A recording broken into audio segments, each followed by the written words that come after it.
All right, we're going to start up with section 1.4, and 1.4 deals with what's called quadratics. Now, quadratics are, it's a scary sounding math word, but it's actually something that you've been playing with already. If you remember back in your review chapters, we were talking about these shapes that could possibly be rearranged into rectangles. Those are quadratics. They're literally shapes that are made up of square numbers, they're made up of these x amounts, and they're made up of individual units that we can turn into squares, into rectangles, and we can describe them by factoring and multiplying and adding, a whole bunch of different ways to talk about the exact same thing. So we're going to start to flesh this out a little bit today, and hopefully we'll be able to get to discovering or inventing the quadratic formula, something that you've learned back in high school, but you may not have known exactly where it came from. And I'm going to show you that it comes from all of the tools that you've actually been able to work with so far in this class. So let's first go ahead and start with a definition so that we make sure that we're speaking on the exact same terms.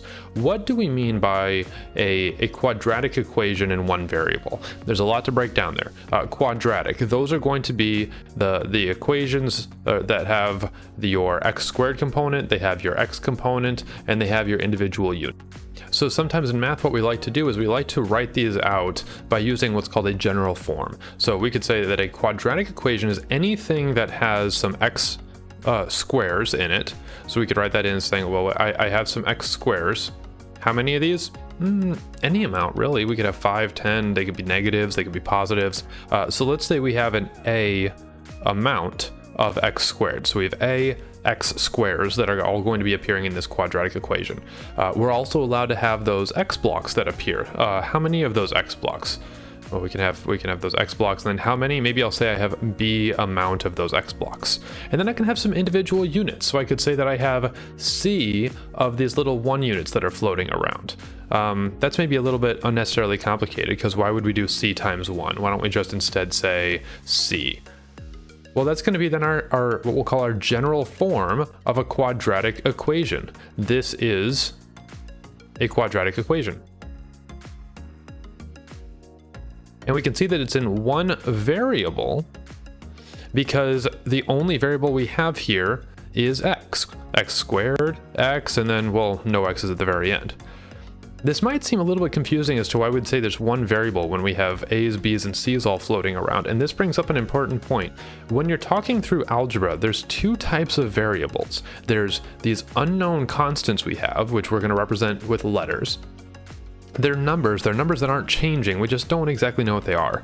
And then we have variables. Variables are these numbers that are allowed to kind of take on any identity we want. And so what we'll often do is choose letters at the beginning of the alphabet to talk about these unknown constants, these unknown numbers. And we'll leave letters for the end of the alphabet to be these variables that we're going to allow to kind of shift and move around throughout all the different conditions. So if this part is weird, give yourself a couple of examples. So let's put down some examples of what quadratics could be in a less general form. So we could say instead that maybe a quadratic would be something like 3x squared plus 2x minus 5.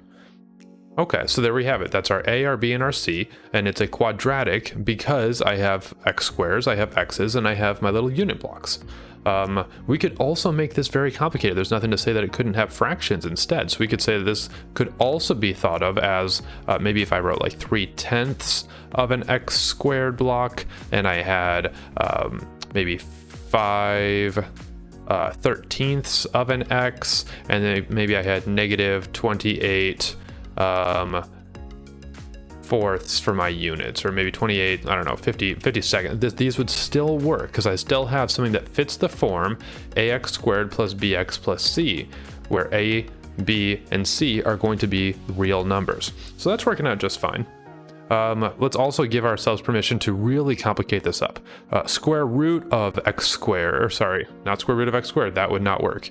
We have to keep our x's exactly as we have in the structure. But I could say something like the square root of 3 x squares plus pi x's minus, what could we do? The cubed root of 17.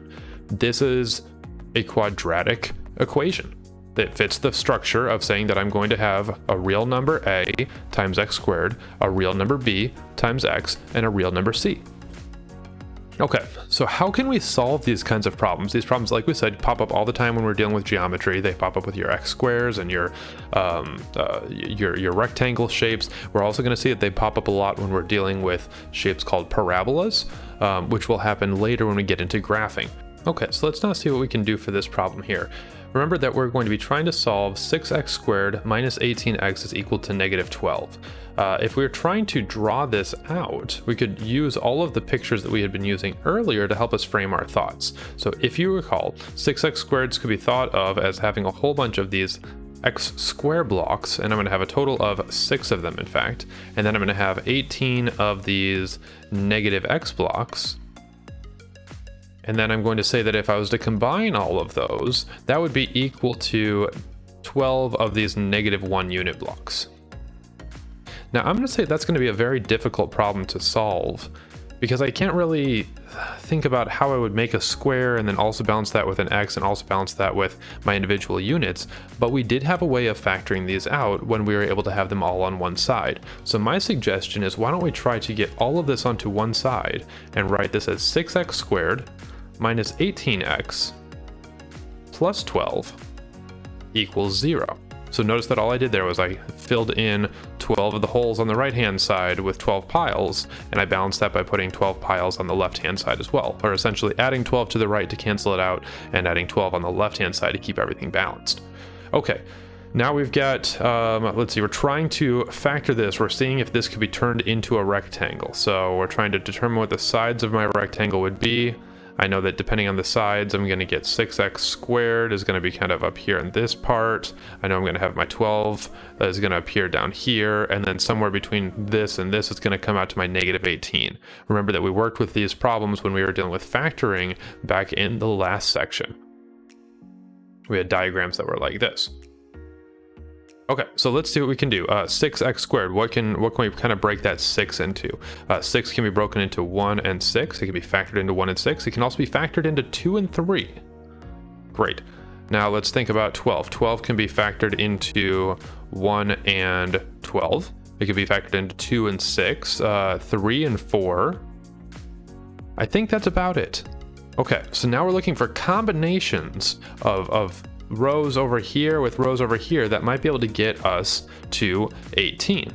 And I think that we see that just in this first one. We get 1 and 6 and 12 and 1. I see those as numbers that might get me to 18, and let's play around with that.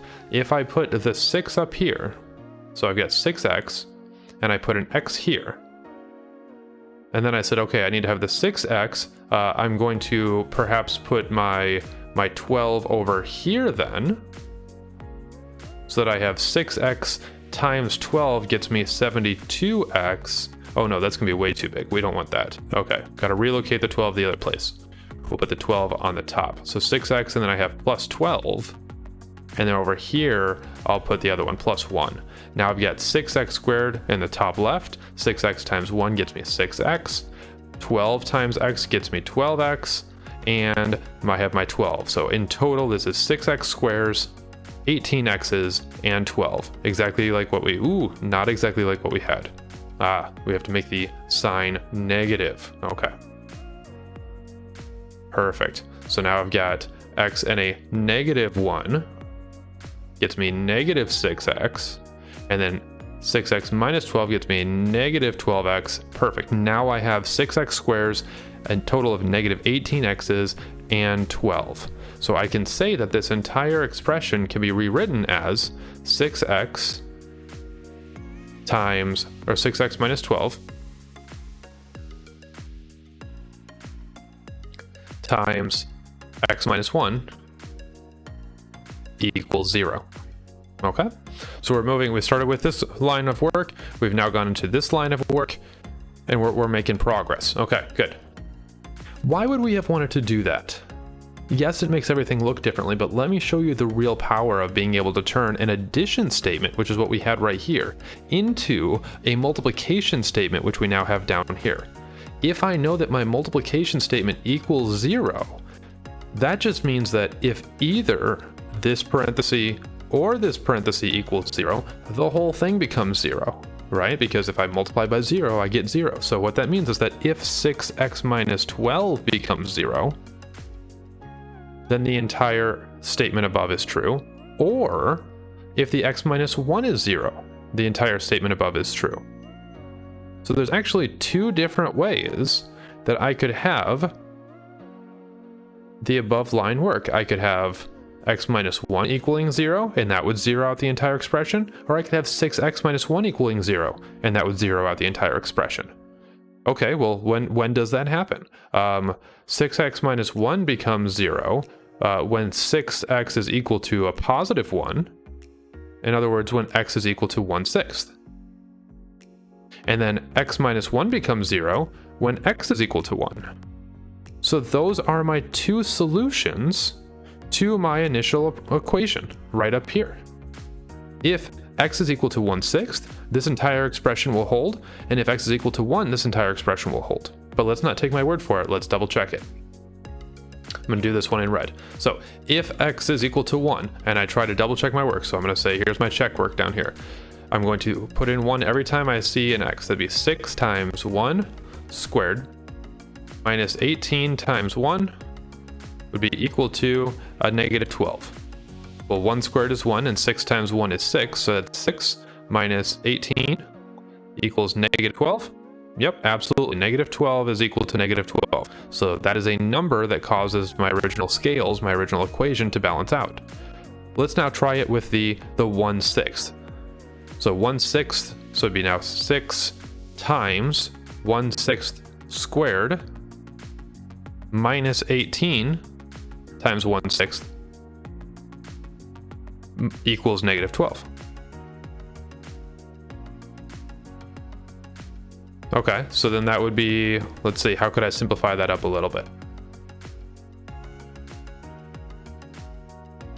1/6 of 1/6 would be 1/36. And you could check that in your calculator if you'd like. We have 1/36 because I'm multiplying the top by itself, that'd be 1, and I'm multiplying 6 by itself, that'd be 36. And so I have 6 of these 36 minus 18 of these 6 is equal to negative 12. Okay, well that would be minus 3 is equal to negative 12. Ooh, that doesn't seem right. Where did we go wrong? Oh, quick typo, right? Right here, I copied a line wrong. 6x minus 12 turns into not 6x minus 1, but 6x minus 12. Okay, so we fixed that up. And then that would mean that 6x would have to be equal to a positive 12, and x would have to be equal to 2. Okay, so if you caught that on me the first time, goodbye you. Now let's try to throw that into all of our work and see if that makes everything work out a little bit easier. So if we put in 2 instead, that becomes 2 squared is 4, so it's 6 times 4, and then we have 18 over here. That works out just fine. And 18 times 4 would be 36. 6 times 4 would be 28, so 28 minus 36 does equal negative 12. Perfect. So we have two different solutions. We have x is equal to 2 and we have x is equal to 1. Both of them satisfy our quadratic, which is a little bit different than when we were working with some of the problems in the last situation. The last one only had single answers. This one has double answers. And the reason being is that sometimes this squaring allows for positives and negatives to both come to the same result, right? When you talk about multiplying something by itself and getting a positive, that could be that I either started with a negative or I started with a positive. That part's a little bit weird, but we're going to come back to that one and flesh it out as we continue through this lesson. Okay, objective 2. How could we solve these quadratics using what's called the square root property? Well, let's talk about what the square root is. The square root is normally what we would use to cancel away a square. It'd be the inverse operation of a square. Could we just square root both of these? Ooh, let's try. Okay, so let's square root x squared minus 16, and then let's square root 0. Now, at this point, you might be tempted to say that I could just square root the x squared and I could square root the negative 16. You can't do this, and this is because the reasoning behind everything doesn't follow through. Square root, if you remember, was saying what is the origin What is the origin of the square whose size is x squared minus 16? Well, that's very different than saying that I'm going to square root that entire thing. X squared minus 16 in our picture has some amount of x squareds up here. We've got an x square, and then we've got minus 16 unit blocks. I can't try to square root all of this when I have nothing at the top and nothing at the bottom left. There's no sides to break this into. I can't exactly square root this. There's nothing to mesh and move. I have no x units. It's not enough for me to square root this. You can't distribute that around. That's not the rule. The origin of us being able to square things independently was only when we were working with multiplication and division. So don't fall into that trap. Okay, so this is going to get us into a dead end. That's not getting us anywhere. We'll give it a double bound x there to say that that wasn't helping. What else could we do? Let's try, what if I just try to get all of my x's on one side and I try to get all my numbers on the other? Oh, that looks like that's gonna be very promising, because take a look at what that says. Now it's saying that I have a square, which when I take 16 away from the square, I have nothing left. That was my original statement. If I have a square and I take 16 away from that, then I have nothing left. Well, that would mean that my square would have to be 16 big if I took 16 away from it and had nothing left. That's pretty good. So now when I'm trying to say that I have some kind of square and it's 16 units large, how big are each of the sides? Well, it could be 4 on the top and the left-hand side. That would work out great. But also notice that it could be a -4. Now that doesn't make as much sense when we're talking about geometrically, but when we're talking about it with numbers, -4 times -4 definitely gets me a positive 16. So which is it? It's both. And so this is an important thing that we can talk through. When we're trying to undo a square, so when you're trying to undo x squared, do not think that that is a square root. Square root does not undo x squared. We might like to think it does, but they're not exact inverses. So you can't undo an x squared with a square root. You can undo it with a plus or minus square root. And so that's how we're going to capture this entire idea we did down here, is we can say that we are going to do a plus or minus square root to both sides. And so I do a plus or minus square root and that x squared, those operations are perfect inverses. They'll cancel away. And on the right-hand side, I'm going to be left with the positive or -4. So there's a lot that went into that problem. Let's see if we can recap. At the very beginning, we said, I have a square. If I take 16 away from that square, I will be left with 0. And I was trying to figure out where that square came from. We know logically that the square could come from sides of either +4 or -4. So what we did in order to keep our logic straight is we created our own notation. We said that if I ever want to cancel out a square, that's fine, we can do that. But to do that, I have to not only go down to a square root, but I have to make sure that I'm including the plus or minus aspect of it as well. So there you have it. Write a little note to yourself on the side. If you are trying to undo a square, you can only undo a square with a plus or minus square root. Okay? Let's go ahead and talk about objective 3 here. So let's come up with a perfect square trinomial. And the idea for a perfect square trinomial is all in the name. So a perfect square trinomial, that just means that I'm coming up with perfect is going to refer to it's kind of the easiest version we could think of. So that's going to be where I have maybe just an x square. That's going to be the simplest one I have. So I have an x square and I have that's my perfect part of my square. And then trinomial means I need at least 3 terms. So let's try to come up with some kind of x squared plus some kind of unknown number b times x plus c. This is what we're going to call a perfect square trinomial. And it just simply means that I have a leading coefficient. My a term, my unknown number in the very front is going to be a number 1. We're going to call these perfect squares. Now let's see if we can come up with something that factors and figure out exactly what that square is. Here's how we can kind of do this. We'll do it in the roundabout way. This is maybe the creative approach. Instead of trying to guess what b and c are, let's just create something. So let's say what times what is going to get me this x squared? Well, that one's going to be pretty easy. That's going to be x times x. No problem. And then I need to put something here and here to get a square. Well, I'm going to add something to both sides so that I make sure whatever I do to one side, I do to the other, and that helps me maintain that it's a square. And let's choose a simple number, like maybe 2. So I've got x plus 2 on the top, x plus 2 on the bottom. Let's figure out what kind of square I've just made. So my x plus 2 on the top and the bottom. Let's see if I can make this look a little bit more like a square. I've got x plus 2 on the top, I've got x plus 2 on the bottom. That's going to be x squared, and then 2x's, and then 2x's, and then 4. And that's my square. It's something just like that. Perfect. So we could say that, for example, one of the perfect squares I could come up with would be x squared plus 2x and 2x would be 4x plus 4.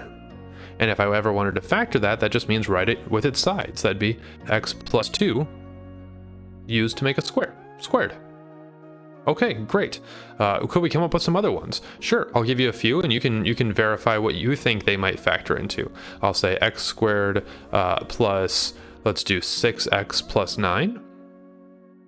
And then I'll even give you one which is x squared minus, let's do minus 12.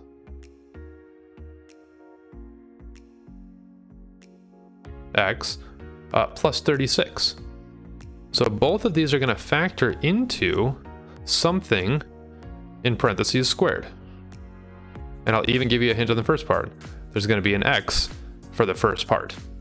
Can you figure out what these are? Well, that's kind of what the next question says. What's the relationship between the linear term, the b term? So in other words, what's the relationship between this letter b and the constant term? The constant term is the number, the unknown number that doesn't get multiplied by x, of every single one of these perfect square trinomials.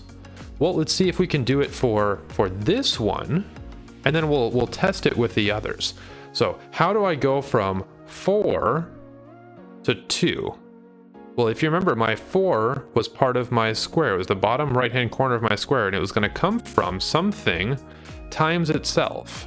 So I could go backwards and say that this 4 becomes square rooted to get me that 2. Okay, great. So now we're starting to write some of this knowledge using our symbols. So if I have x squared plus bx plus c, some unknown square.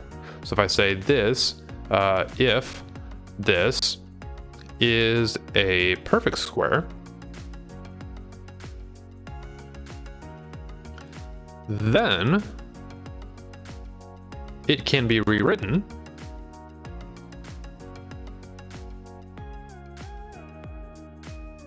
as parentheses x, and then we need to figure out what the rest would be. Square root of this last term, square root of 4. I think so, right? Square root of 4. So square root of whatever that last term is, c. Perfect. And then we got our little squared there. That works out great. What's the symbol between them? Addition or subtraction? Maybe we assume that it's addition. Let's put addition, because that was what we had at the very top. So now I've got x plus the square root of c. So that would have gotten me exactly where I started from. Here's my perfect square. If this is a perfect square, it can be rewritten as x plus the square root of 4. That'd be 2, because that's exactly how I got my square. Perfect. Let's test it with the next one. X squared plus 6x plus 9 could be written as x plus the square root of 9. That would be 3. And that's our idea. Let's test it. X plus 3 squared equals x plus 3 times x plus 3. That equals, after we do our distribution, we've got x times 3, 3 times x, and 3 times 3. That'd be x squared, 3x, 3x, and 9. That's looking pretty good. So what would this very last one be? What would this one be? Well, we would say that we'd square root the 36 again, right? And so we would write plus 6. Let's test that one out. X plus 6 squared equals x plus 6 times x plus 6. That would be equal to x squared plus 6x plus another 6x plus 36. Ooh, we have a problem. That is not equal to where I started. I started with x squared minus 12x plus 36. Makes a very big difference if I'm talking about piles or holes, if I'm talking about adding things or subtracting things. So I don't have exactly that idea right of saying that I always put a plus symbol between my x and my square root of c. There's sometimes I'm going to probably need to put a negative here, such as for this very last problem. This one here needs to be a negative symbol. So how can we come up with a rule, a shortcut, so that we know what it's going to be all the time? Well, where was the problem? The problem was that this middle b term, the way, if I had it as a positive symbol, if I had a plus sign between everything, I got a positive amount in the middle for my b term, and I needed a negative amount. So the b term was what determined if I needed to have a plus or I needed to have a minus sign in my factored side. How can we write all that? Okay, well I would recommend that you move down a little bit here, and we'll see if we can write in our notation. So we have, if x squared plus bx plus c is a perfect square, then it can be rewritten as x plus or minus the square root of c, quantity squared, depending